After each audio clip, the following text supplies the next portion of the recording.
Now, the next thing we need to do before we invest, so we've got a signal to invest, we can go buy, but before we buy, we need to do this thing that we discussed in protected investing. We need to find a stop value. We need to create a stop order underneath our current position to protect us in case the market moves against us a lot and looks like it's going to crash. So before you buy, you need to decide where you're going to place your stop value. Your stop value is what will protect you against market crashes.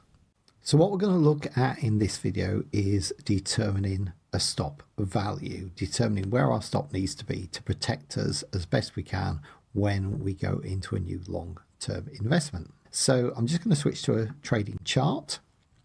And what I've done on this trading chart is I've zoomed out so we can see a lot of information. So here's where we are currently. And you can see the red and green bars are really squashed up. But I've done this just to illustrate a point. If you look at the progress of this share over time, and what we're looking at now is we're looking at EQQQ, which is the London Stock Exchange fund that invests in the NASDAQ 100. So it's an index fund. And can you see that over time, just look at the bottom left of the chart and then look at the top right of the chart, you can see that over time that this share has gone up in value. But what I want you also to take note of is all the time as it's rising in price, it goes up, then it drops back a bit in price, it goes up, then it drops back a bit in price, then it goes up, it drops back a bit in price, it goes up, drops back a bit in price, it goes up, drops back a bit in price, it goes up, it drops back a bit in price. I know I'm really labouring the point here. Can you see what's happening? So what's important to understand with a stop is you can't just say the maximum I want to lose is 2%. Because if you said the maximum I want to lose is 2% and you placed your stop 2% under where you went in, your share, as it's doing that, going up, going back, going up, going back, as it's doing that, it's going to keep going through that 2% point and you're going to keep going out of the trade. And then you're going to go back into it a bit later, then you're going to go out and go back into it a bit later, and you're going to spend a lot of your time out of the market, and you're going to miss a lot of the money going up, and you can even lose money by putting your stop too close. So what you need to do is you need to find a place to put your stop so that it will take you out of the market if, say, the market's dropping a lot and it looks like it's going to go near a market crash. But you don't get it too close so that you're out of the market all the time and you're not making any profit. So in the example I gave you earlier on when we were looking at protected investing before we started looking at the strategy, I showed you on a Dow Jones fund how we used a 15% stop and how that benefited us over time. So it didn't take us out until there was a significant drop in value of the fund. Now, so in that example, I used a 15% stop. But what you need to understand is that different shares have different characteristics. So it might be that some funds quite often only drop 10% and then start going back up again. So you could maybe have your stop at 11 or 12%. And you might find some funds that might regularly drop as much as 16 or 17%, but only drop below that if there's a market crash. So in that case, if they drop 16 or 17%, you might want to set your stop at 18 or 19%. So just below that point, so that if they did what they normally do, which is drop 16 or 17%, you don't come out of the market and you stay in because you know they're going to carry on going back up again and you're going to keep making profit.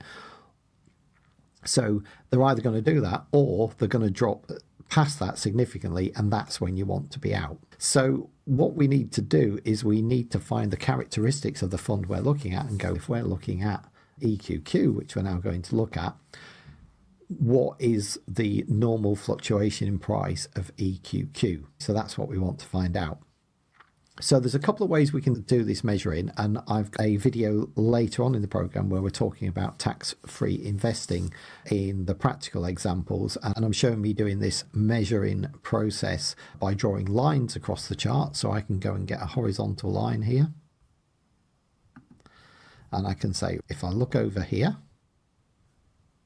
so I'm just going to drag this across just so we can see it a bit clearer. So if I say, for instance, that this point here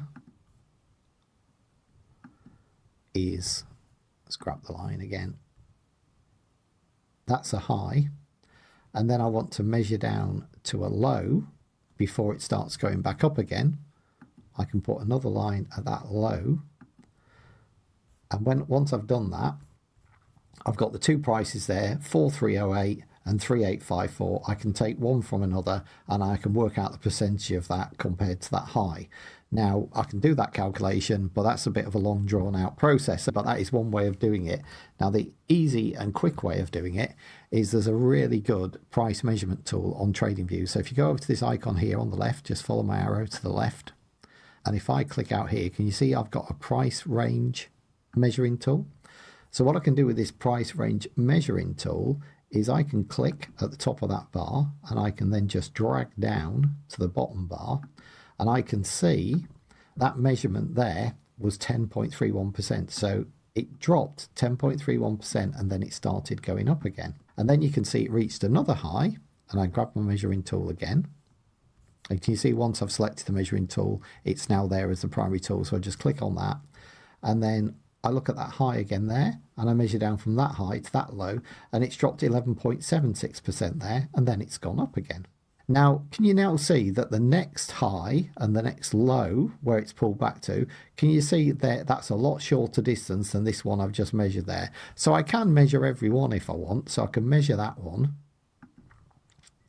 and we can see it's 5.34%, but I already knew it wasn't as much as 11%. So if I'm happy with an 11.76% stop, if I'm happy with a 12% stop, I don't need to measure the smaller ones. So I don't need to measure this one. I don't need to measure this one. I don't need to measure this one. I still think is smaller, but let's just measure it to check. There you are, that's 9.13. So I was correct. They're all smaller than this 11.76. So what I'm trying to find out is I'm trying to find the maximum it's pulled back before it then went up again. Does that make sense? So that's what I'm trying to do all the time.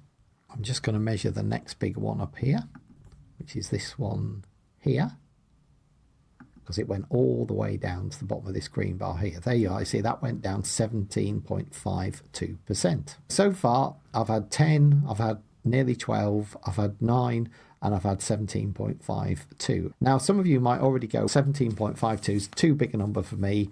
I don't want to have my stop that far away. If it went down that much, I'd rather be out of the market. If that's you, then you would say, what's the next one under 17? So this one was 12, 11.76 here. This one was 12. So what we're now doing is we're now measuring to see what the next number is between 12 and 17. I'm just going to take that line away up there. Let's look at this one here. So that's 16.17 there.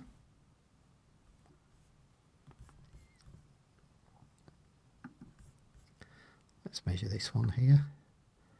That's 12.8.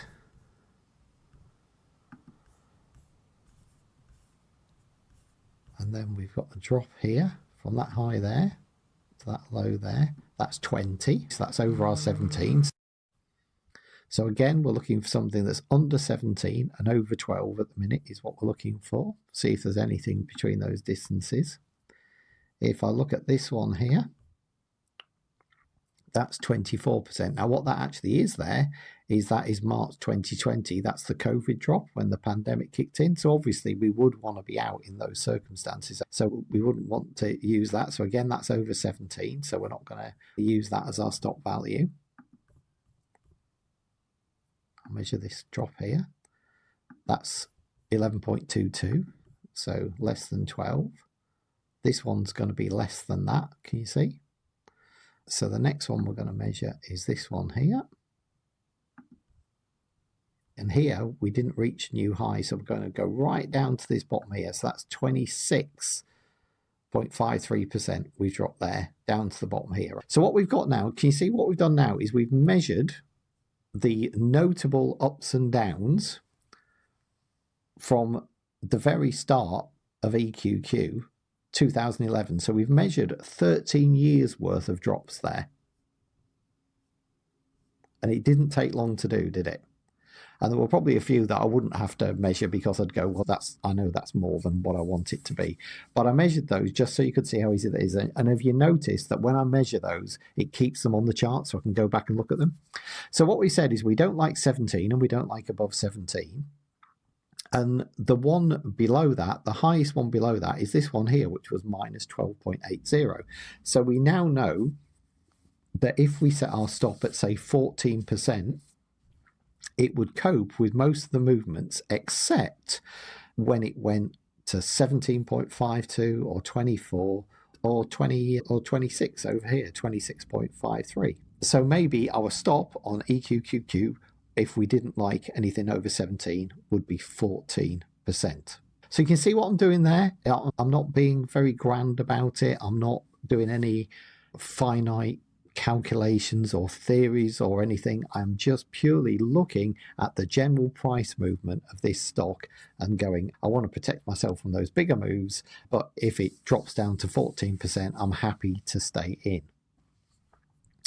Now, if you wanted to measure the effectiveness of that 14% stop over that period of time, I'm going to show you how to do that later when we get to testing and implementation of the strategy. I'm going to show you how to backtest this strategy and see how well that 14% stop would have worked. But for now, we're just going to say that's our stop, it's 14%. So that's how you would measure, and that's how you would come up with your stop value.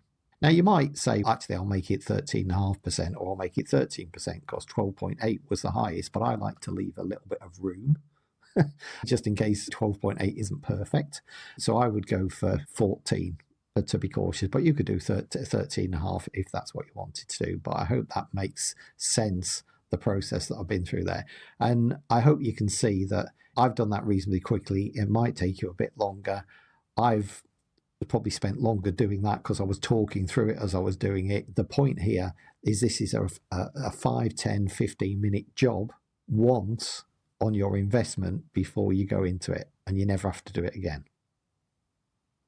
You can then carry on investing in that for years and years, and you've got your stop point, always what you're going to do.